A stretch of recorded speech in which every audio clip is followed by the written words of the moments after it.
আমার যুবক ভাই, আপনি বুঝে নেন আপনি কোন ক্যাটাগরির মুসল্লি হতে চান।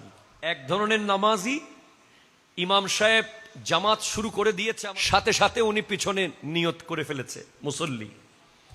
আরেক ধরনের নামাজি উজু করতে করতে আসার খেতে খেতে এসেছে, কারণ উনি বৈঠকখানায় এতক্ষণ পুরো বিশ্বের খবর নিয়েছে না।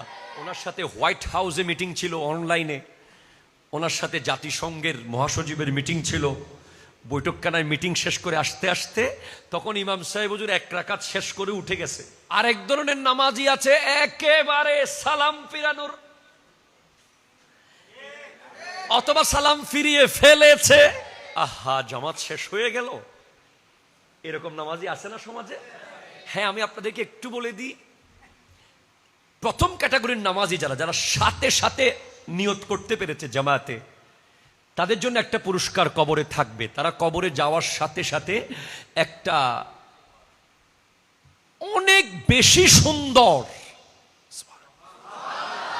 যেই সুন্দরের বর্ণনা দেওয়ার মতো ভাষা আমার নাই, যেই সুন্দরীর দুটা চোখ দেখলে আপনি এক দেখাতে ৫,০০০ বছর কেটে যাবে,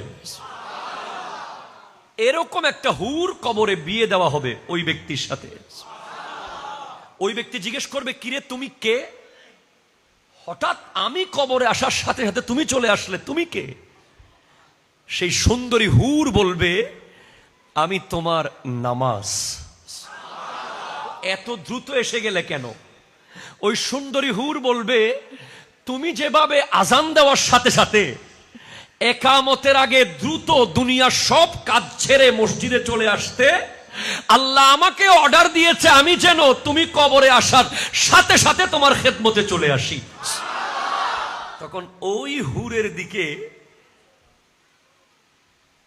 তাকাতেই, আপনি জাস্ট তাকাতেই দেখবেন যে কিয়ামত এসে গেছে।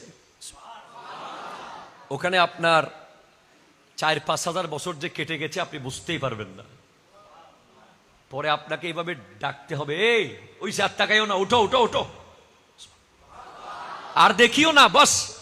কেন ভাই, এই মাত্র দেখা শুরু করলাম, এত তাড়াতাড়ি ডাকেন কেন? আরে না, ৫,০০০ বছর হয়ে গেছে তুমি তার দিকে তাকাই আসো। এত সুন্দর আজান দিয়েছে আপনি মসজিদে, কবরে যাওয়ার সাথে সাথে সাপ অসম্ভব, বিচ্ছু অসম্ভব, আগুন অসম্ভব, আপনার কবর থাকবে বাসর ঘর। সেখানে থাকবে ওই দুলহান যার কথা বলছি, সে এসে যাবে, সে আপনার নামাজ। জোরে বলেন সুবহানাল্লাহ। সিদ্দিক আকবর রাদিয়াল্লাহু তাআলা আনহুকে বলছেন, আল্লাহ আমার নবী আবু বকর, তোমার তাকবীরে উলা কি ছুটে গেছে নাকি? তোমার মুখ কালো কেন? বলে, ইয়া রাসূলুল্লাহ, আমার তাকবীরে উলা ছুটে নাই, কিছু ওঠ হারিয়েছে। বলে, আচ্ছা তাই নাকি? বলে, ইয়া রাসূলুল্লাহ, আমার কাছে তাকবীরে উলার মূল্য, মানে ইমামের সাথে সাথে আল্লাহু আকবার বলে তাকবীর এরে অ্যাটেন্ড করার, নামাজে দাঁড়িয়ে যাওয়ার মূল্য গোটা পৃথিবী পরিমাণ ওট যদি আমার থাকে, কেউ যদি বলে আমি ৫ মিনিট পরে নামাজে গেলে সব ওট বেঁচে থাকবে, না হলে আমি সব হারিয়ে ফেলবো, ৫ মিনিট আগে মসজিদে গেলে আমার সব ওট আমি হারিয়ে ফেলবো, আমি সমস্ত পৃথিবী যত বড় অত পরিমাণ ওট হারাতে রাজি, আপনার নবীর পেছনে প্রথম তাকবীর আমি ছাড়তে রাজি না। মানে জামাতের প্রথম তাকবীর আমার কাছে দুনিয়া পরিমাণ ওটের চেয়েও বেশি দামি।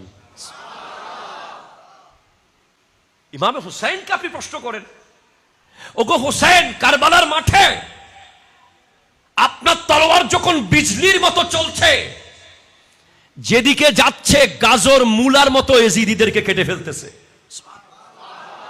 যেদিকে যায়। আর কিছুক্ষণ যুদ্ধ করলে, তলোয়ার চালালে হয়তো ২২,০০০ কেটে ফেলতে ২২ মিনিটও লাগতো না। কিন্তু থেমে গেলেন কেন? বলে, আজান শুনেছি, আজান শুনেছি, তাই থেমে গেছি। তলোয়ার নেমে গেছে, আমি সিজদায় চলে গেছি, কেন কেন গেলেন? আমরা তো কি কি কারণে নামাজ পড়ি না? আমাদের যুব সমাজ একেবারে আনইম্পর্টেন্ট, একেবারে সিলি সিলি ম্যাটার।